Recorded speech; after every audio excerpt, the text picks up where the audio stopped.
azidannakum ini itu akan selalu berbanding lurus dengan keyakinan kita terhadap ayat ini. Ada orang yang datang ke rumah, seorang tetangga misalkan datang ke rumah minta beras.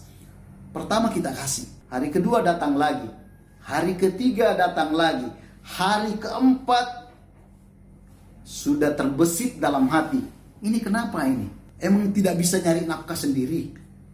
Emang gak ada suaminya? Emang seperti itu? Kalau dalam hati kita terbersit kata-kata seperti itu tadi, kenapa sih? Emang tidak bisa bekerja? Kenapa malas-malasan? Berarti kita sudah mulai mengaburkan, mulai memacetkan jalur dia kepada kita. Kita ganti. Mari kita ganti kata-kata tadi itu. Yang kesel, yang dongkol, yang meremehkan. Kita ganti dengan kata-kata, ya Allah, lancarkan lajur dia dalam jalur saya, supaya saya bisa memberikan haknya, supaya saya memberikan apa yang engkau amanahkan kepada mereka. A'udzubillahi minasyaitonirrajim. Bismillahirrahmanirrahim. Assalamualaikum warahmatullahi taala wabarakatuh. Sahabat ID, kali ini insyaallah kita akan mentadaburi satu ayat Allah Subhanahu wa taala di surah Ibrahim ayat ke-7.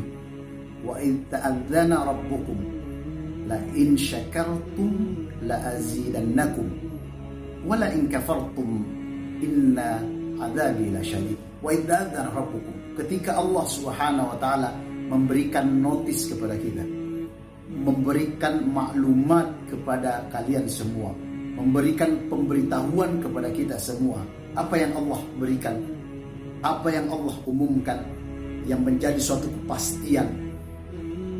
La in syakartum, perhatikan, la in syakartum, kalau kalian bersyukur.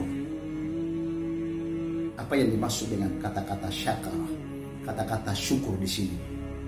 Kalau kita buka lembaran-lembaran Al-Quran, kurang lebih sekitar 69 ayat tertera kata-kata syakar dalam segala bentuknya, yang semua ayat-ayat itu memberikan akumulasi makna bahwa yang dimaksud dengan syakara, bersyukur, itu adalah izharu rahmaniyatihi subhanahu wa ta'ala, izharu rahimiyatihi subhanahu wa ta'ala. Bersyukur adalah menampakkan, mewujudkan, mengkrit bahwa Allah Subhanahu wa ta'ala sangat penyayang, maha penyayang kepada makhluknya, maha pengasih kepada makhluknya, bahwa Allah Subhanahu wa ta'ala huwa ar-razzaqul matin. Itu yang diartikan dari kata-kata syakara. Ada ulama bahasa, Fairuz Abadi juga memberikan notif terkait ini, kata-kata syakara, bahwa syakara merupakan makhluk an kasyara. Kata-kata kasyara, orang Arab kalau mengatakan kasyara artinya al-kasyf, membuka, sama seperti syakara. Syakara artinya membuka, mengakui. Ini merupakan pengakuan dalam hati terhadap nikmat yang Allah Subhanahu wa ta'ala berikan kepada kita. Abu Hanifah memiliki baju khulla, bahasa Al-Quran. Khulla itu merupakan jubah besar yang dipakai untuk memberikan ta'lim. Abu Hanifah ketika membeli khulla yang harganya puluhan juta, beliau ingin menampakkan bahwa Allah Subhanahu wa ta'ala maha kaya. Tergantung kita melihatnya. Orang yang melihatnya, di hatinya ada iri, di hatinya ada dengki, di hatinya ada penyakit, dia akan mengatakan bahwa ngapain sih, masa ulama pakai seperti itu. Padahal Abu Hanifah ingin menampakkan bahwa Allah Subhanahu wa ta'ala maha kaya, yang mampu memberikan apa-apa yang ada di sekeliling kita untuk kita nikmati, untuk kita perlihatkan kepada hamba-hamba Allah Subhanahu wa taala yang kufur nikmat. Itu kata-kata syakar. Semakin kita bersyukur kepada Allah Subhanahu wa taala, la azidannakum. Apa kata-kata la azidannakum? Ini quote yang kedua. Kita kalau mengerti nahu, kata-kata ditambah di sini memiliki dua penguat. Pertama adalah lam taukid dan yang kedua adalah nunut taukid. La azidannakum. Pasti. Saya tambahin lagi, sangat pasti saya tambahkan kepada kalian.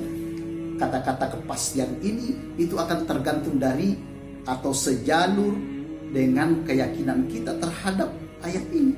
Semakin kita yakin, insya Allah semakin Allah tambahkan. Pertanyaannya, apa yang Allah Subhanahu wa taala tambah? Bukankah Allah sudah mengatur takaran-takaran yang setiap hambanya, setiap makhluknya? Semua makhluk yang Allah Subhanahu wa taala ciptakan memiliki jalur masing-masing, jalur rezeki. Tidak mungkin tertukar. Terus apanya yang Allah tambah di sini? Si A memiliki jalur khusus, tapi dalam jalur itu ada banyak lajur. Kalau kuantitinya saja kita tambah tanpa menambah lajur dalam jalur tersebut, maka kuantiti juga itu tidak terlalu banyak. Banyak tapi tidak terlalu banyak. Tapi semakin banyak lajur-lajur dalam jalur itu, insya Allah potensi untuk banyak itu juga jauh lebih banyak. Di situ ada lajur kita, di situ ada lajur istri, di situ ada lajur anak.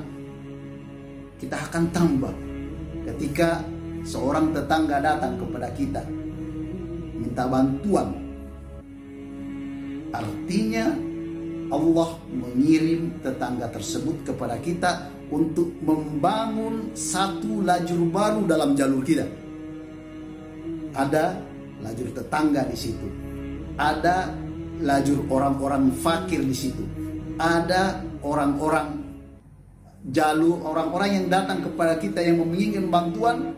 Kita bangun, kita create lajur baru dalam jalur kita kepada Allah Subhanahu wa taala.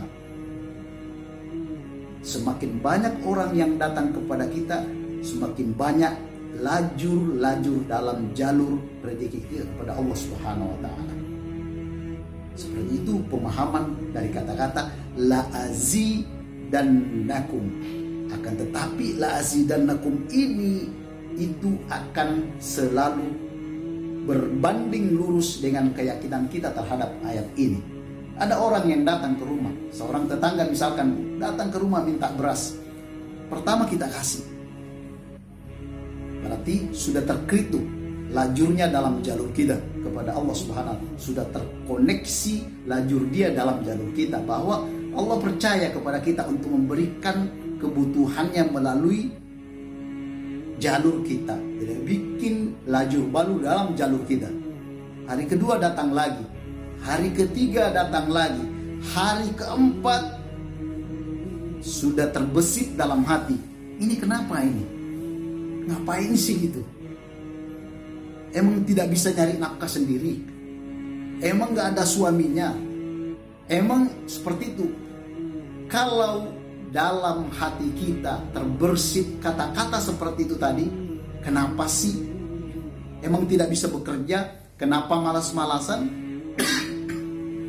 Berarti kita sudah mulai mengaburkan, mulai memacetkan jalur dia kepada kita. Kita ganti. Mari kita ganti kata-kata tadi itu. Yang kesel, yang dongkol, yang meremehkan, kita ganti dengan kata-kata ya Allah, lancarkan lajur dia dalam jalur saya, supaya saya bisa memberikan haknya, supaya saya memberikan apa yang engkau amanahkan kepada mereka. Dalam Al-Quran dikatakan wa fi amwalihim haqqum ma'lum lis-sa'ili wal mahrum. Ada hak orang-orang, bisa jadi Allah titipkan dalam jalur kita rezeki orang-orang yang ada di sekeliling kita, rezeki orang-orang yang nun jauh di sana, wal mahrum, kata-kata mahrum, yang tidak sempat datang kepada kita untuk mengambil amanah yang Allah Subhanahu wa taala berikan. Mudah-mudahan Allah Subhanahu wa taala membangun lajur-lajur, memberkahi lajur-lajur sehingga jalur kita bengkak. Potensi untuk Allah Subhanahu wa taala memberikan la azidannakum, tadi penambahan itu barakah, annama, dan tumbuh harta kita juga semakin Allah lancarkan, juga semakin Allah tumbuh kembangkan, sehingga kita bisa dengan lapang dada untuk memberikan amanah-amanah yang Allah Subhanahu wa taala titipkan kepada kita. Minallahil musta'an wa ilaihi tiklan. Wassalamualaikum warahmatullahi taala wabarakatuh.